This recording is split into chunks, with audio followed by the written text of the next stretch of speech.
Hello mga kaprobinsya, welcome back to my YouTube channel. So ngayong araw na ito mga kaprobinsya is kukuha ako ngayon ng saging na pantanim. So tara mga kaprobinsya, samahan nyo ako at ipakita ko sa inyo kung paano kami dito magkuha ng saging na itatanim namin. So ayun mga kaprobinsya, madami ito.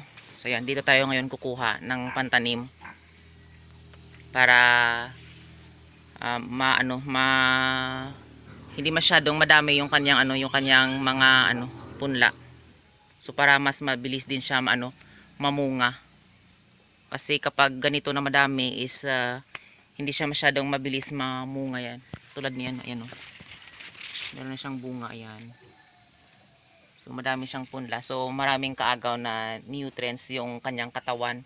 So yung iba is mapunta sa mga dahon at saka sa mga kanyang mga anak. So kapag kinuhanan ito ng mga maliit at tinanim ulit, so mas mabilis at lumaki yung kanyang bunga. Ayan.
So ayan mga kaprobinsya, tapos na akong magtanim. So ito yung tinanim ko. 5 puno ito mga kaprobinsya yung tinanim ko. Ayan.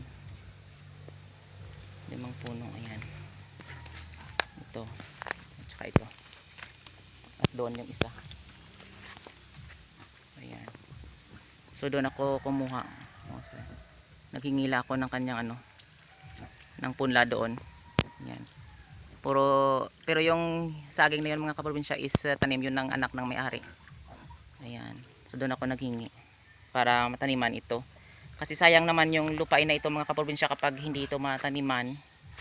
So babalik din sa sa masukal yung yung lugar na ito. So kahit papaano merong tanim na saging, so meron kang makukuha. So ayan. So ito yung yung kanyang dahon. So ipakain natin ito sa ating sa ating mga native na baboy. So yan talaga mga kaprobinsya yung ng mga saging na ito is kapag madami na yung kanyang punla sa gilid or yung kanyang dahon is pwede mo kunin at ipakain sa mga alagang baboy. So walang tapon yung saging na ito mga kaprobinsya. So ayan mga kaprobinsya, tinanim ko yung kanyang yung puno ng saging, tapos yung mga dahon ito pinapakain ko sa aking mga native na baboy. So more on mga kaprobinsya, more on potassium yung ng saging, ang kanyang mga laman, mga dahon, more on potassium ito. So maganda din ito sa ating mga alagang baboy.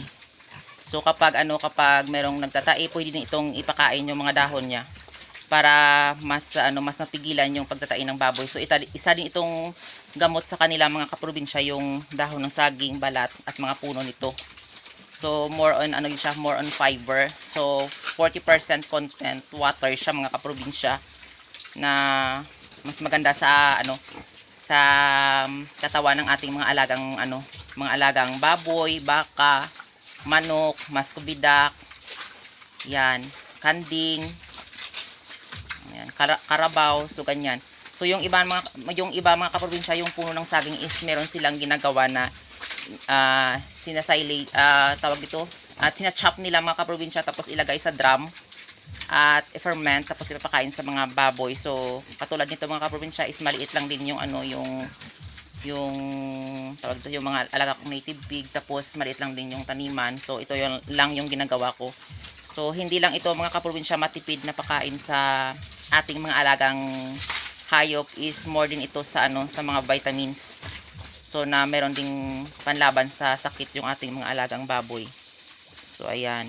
So sinishare ko lang sa inyo mga kaprobinsya na kapag meron kayong mga lugar na walang tanim, so magtanim tayo ng ng mga dahon ng saging.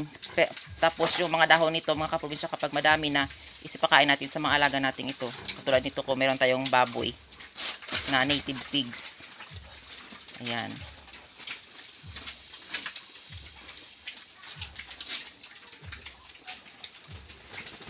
Ayan o, sarap na sarap talaga sila kasi nasanay sila sa mga ganyang pakain.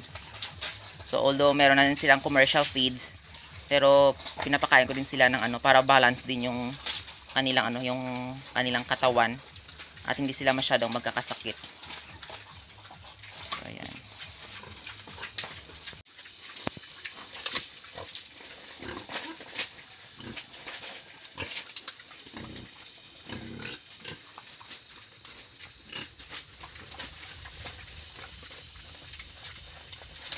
Ayan mga kaprobinsya, maraming salamat sa walang sawang pagsusupport at panonood nyo sa aking YouTube channel.